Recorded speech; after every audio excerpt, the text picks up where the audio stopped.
introduction. So, I heard his nickname was Huff and Puff.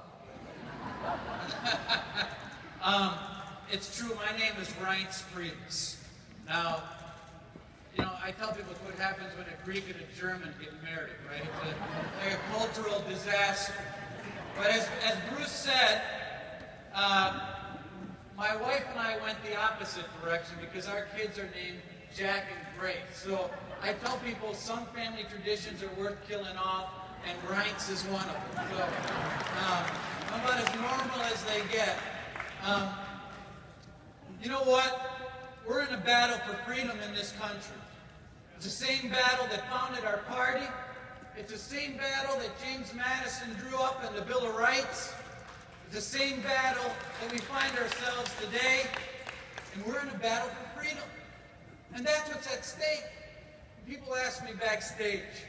I met some young Republicans and a lot of different, I met the TARs, the college Republicans.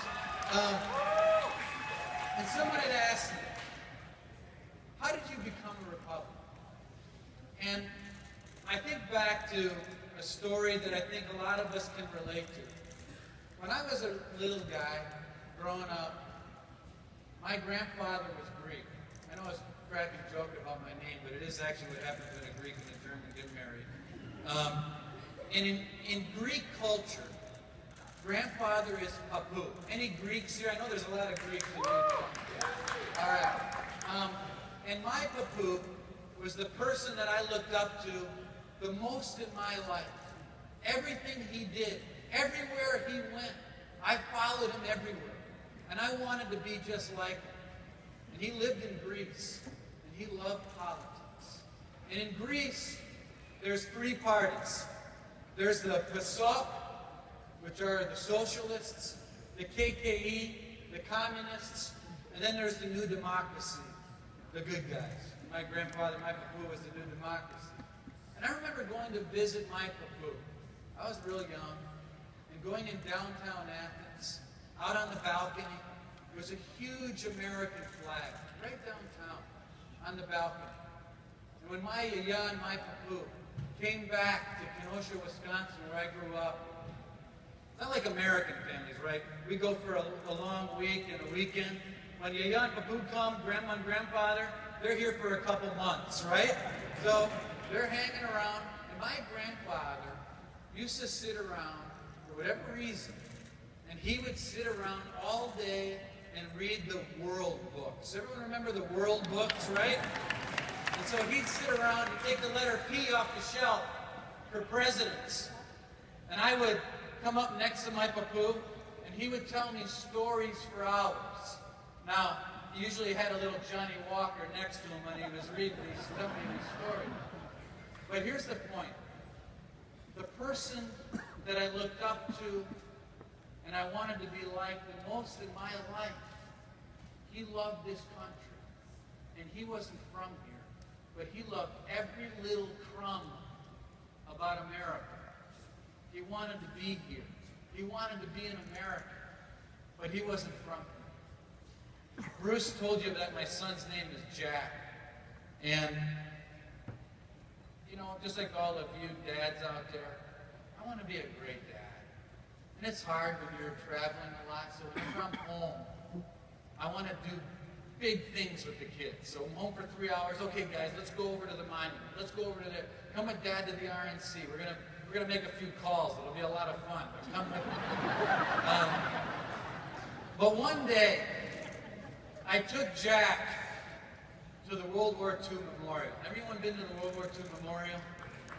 Well, it's one of these places that remind you what's at stake in this country.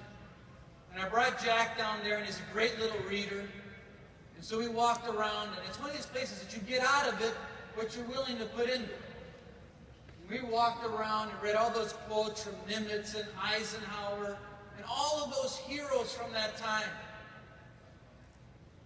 And then we walked up to that place on the wall with 4,000 golden stars. And every one of those stars stands for 100 little guys obviously a little bit older than Jack, that didn't come home to mom and dad. And I know that you can never, ever, and I'm not insinuating that you can, put yourself in the shoes of a parent that goes through that. But for that split second, you look down at your little guy, and you wonder, I wonder what it would be like if Jack didn't come home to mom and dad. And it hits you. And then in front of those 4,000 golden stars, on the black granite, it says, "Here we mark the price of freedom."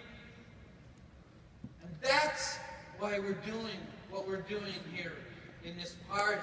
Not for the sake of the Republican Party, but for the sake of the country that we love and we're fearful is going down the wrong path. We want to save this country. And when we talk about what does this party need, what does this party need? I used to ask this question everywhere I went in Wisconsin before Scott Walker and Ron Johnson and all these Republicans took over. What does this party need? We need people of their word to run for office and then go govern like a campaign. It's not that complicated. Be a person of your word. Be who you said you were going to be. That's what we need in this party. And I want to tell you about what our party needs to do. And what I'm trying to do. You know, we got a little problem. Bruce talked about our party being a party that was pretty crippled a few years ago. 26 million in debt, credit cards that were not functioning. We had 80 employees across America 18 months before the presidential election. 80 when we walked in the door. Guess how many Barack Obama had in Florida alone? About 800. If you're wondering what's been going on, we have become a national party that shows up once every 4 years, 5 months before an election. The National Party has become a U-Haul trailer of cash that we hook up to a presidential nominee. And then we go away again in 3 years. And then we wonder what's going on. How come we can't lose a midterm but can't win a presidential? And what I'm telling you is, it's because there are not enough TV ads to buy.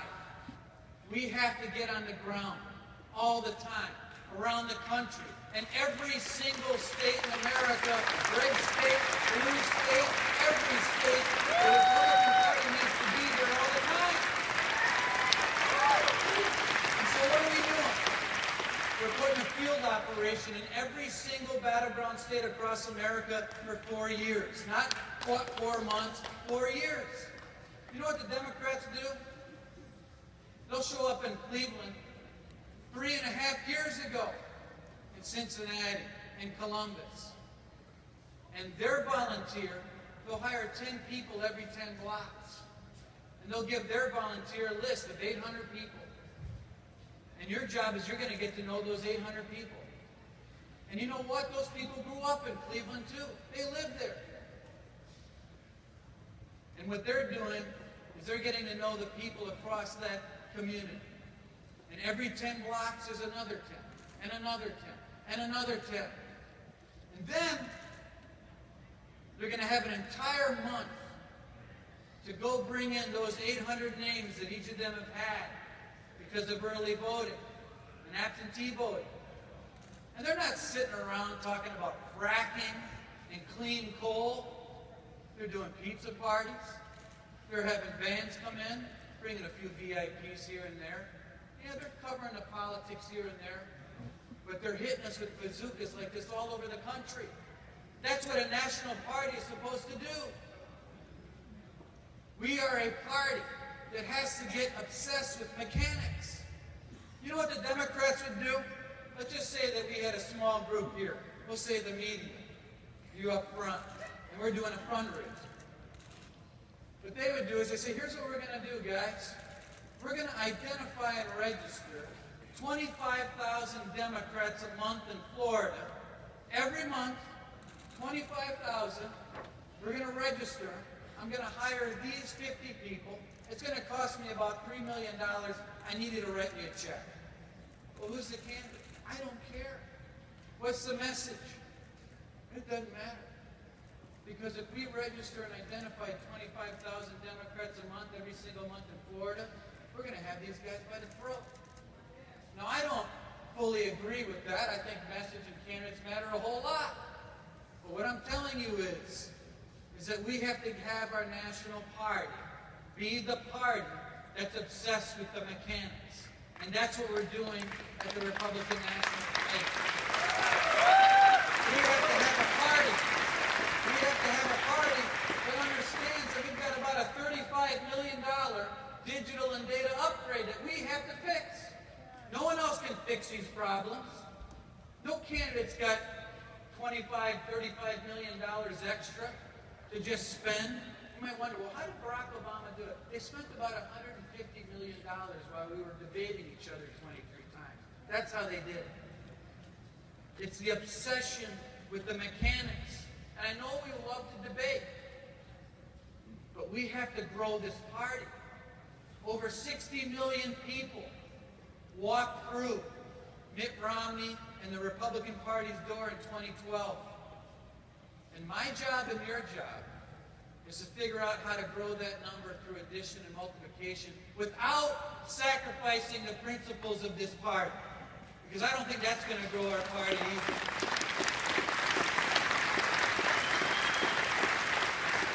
And here's another thing. Isn't it time that we reclaim the real history of our party? We're the party of equality and freedom and opportunity. It's the other side. It's the other side that has a shameful history, not us. But we don't talk about it. But it's about time that we do. And now I want to talk to you a little bit about our primary system. I happen to think our primary system is a total disaster. I think the idea that our candidates are slicing and dicing each other for 6 months before an Iowa caucus that didn't award a single delegate is insane. And I think that having a convention at the end of August, when you've got a candidate that's broke and can't spend a single dollar until the convention in August or September is crazy. You know, when people say, well, Mitt Romney, he became a duck on the pond because he had all this money, but he never defended himself.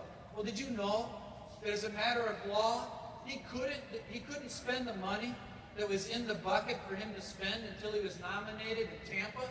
He was a duck on the pond. He couldn't spend it. So when we talk about moving the convention from the end of August to the end of June, it's not an establishment takeover. This is what we need to do to protect our party and our nominee.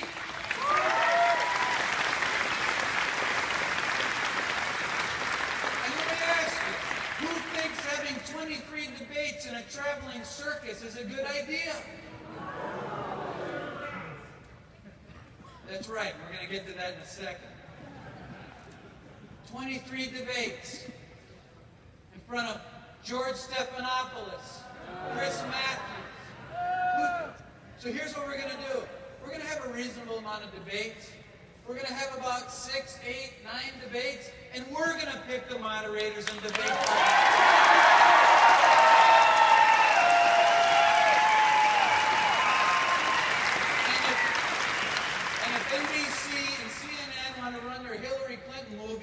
They're not going to be part of a debate either.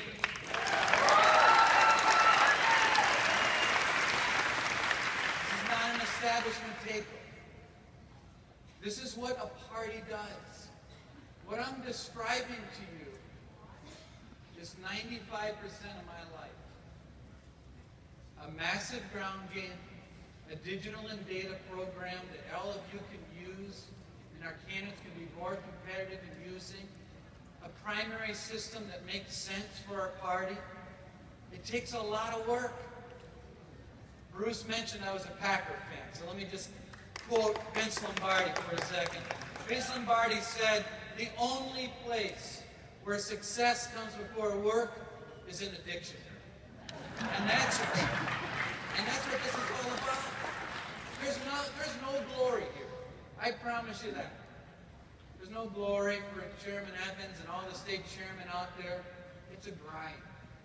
I promise you in my life, it's mostly a grind.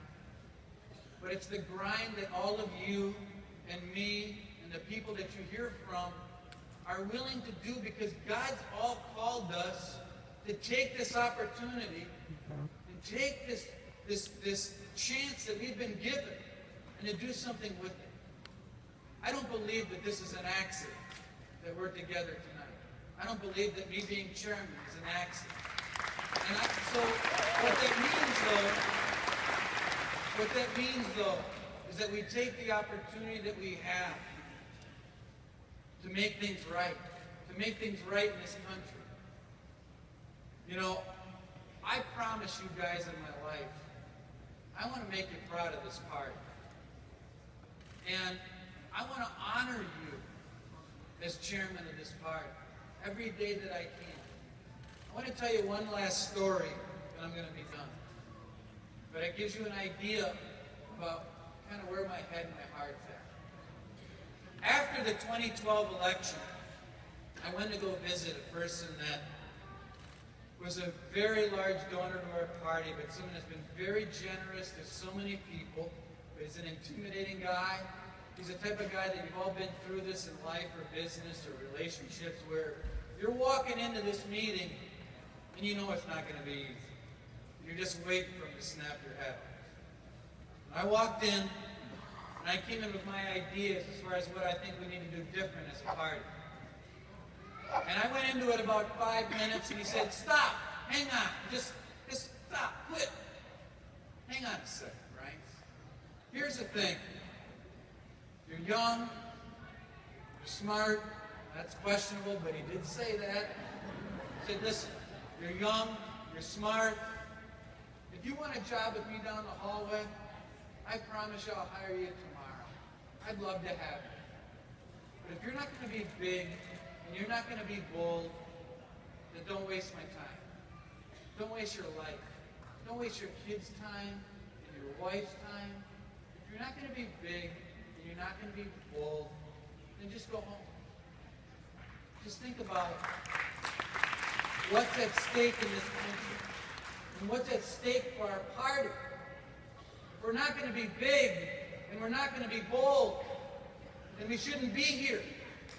And the calling for us is to take the opportunity that God gave to us on a silver platter, to not just win the U.S. Senate and add House seats and to keep our governors in place, but build this party so that once and for all, we can be a party that puts a Republican in the White House that can save this country. Thank